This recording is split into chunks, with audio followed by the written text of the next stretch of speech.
So in section 3.5, we're going to look at rational functions and their graphs, taking a break from polynomial functions that we've been looking at since section 3.2. Now with a rational expression, this idea of a fraction with a potential polynomial in the numerator and denominator, we've definitely looked at this before, just not as a function with a graph. What we know about this particular form is that as a fraction, the denominator specifically is not allowed to be 0 because we can't divide by 0. So we know that.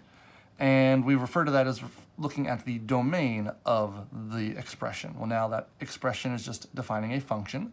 So we're saying the domain of the function says it's all real numbers except the zeros of the q, right, the denominator here. So essentially whatever this polynomial is down here, we want to figure out what makes that 0 because those are the values that would not be allowed to be plugged into the original function because they would make the denominator 0.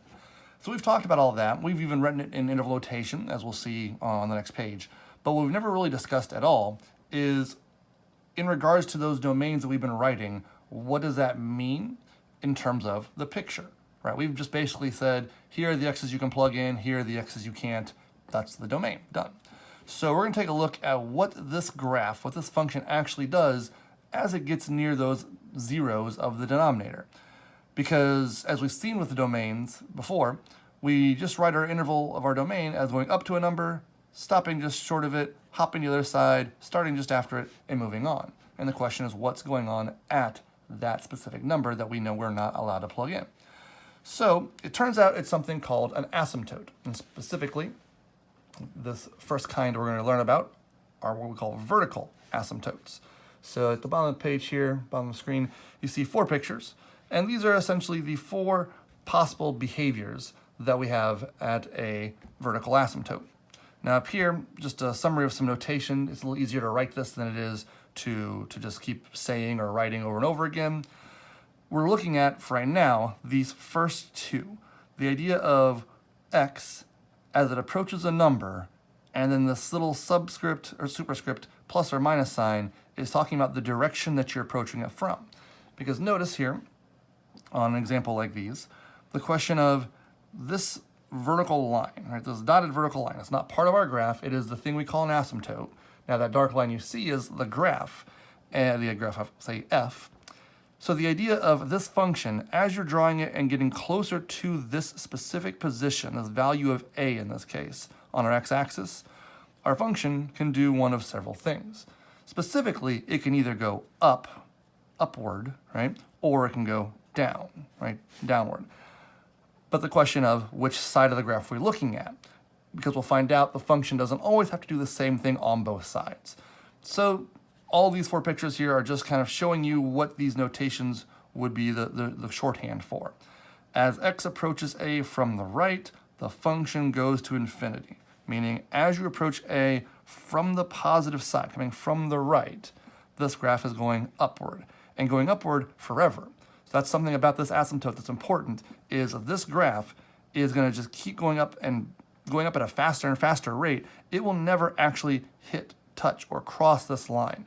Again, the whole point here is this number, whatever it is a 0 of that denominator up there, and so this is a number you can't plug into your function, so we can't have a point here. So that is what kind of explains this behavior of, I've got a function for every single number possible, every single x value possible, as close to a as I want to get, it'll be a number for my y value. But I will not have a point, I will not have a y value output if I were to input this specific value of a.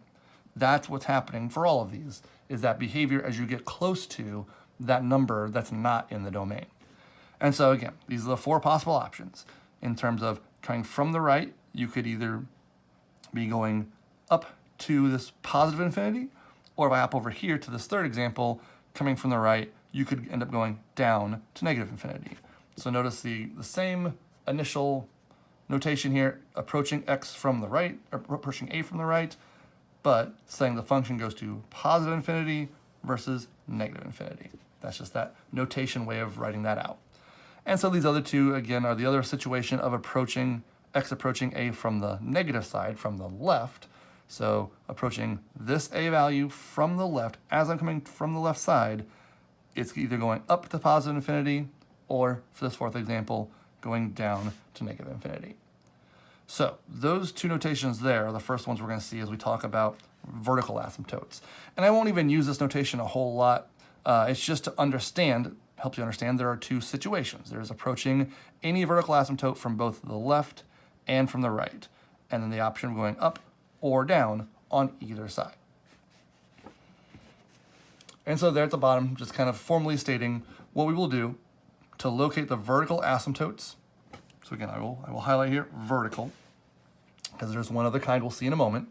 But to find vertical asymptotes, we are simply looking for the for the real zeros of Q. We're trying to figure out what real numbers would be the zeros of our denominator.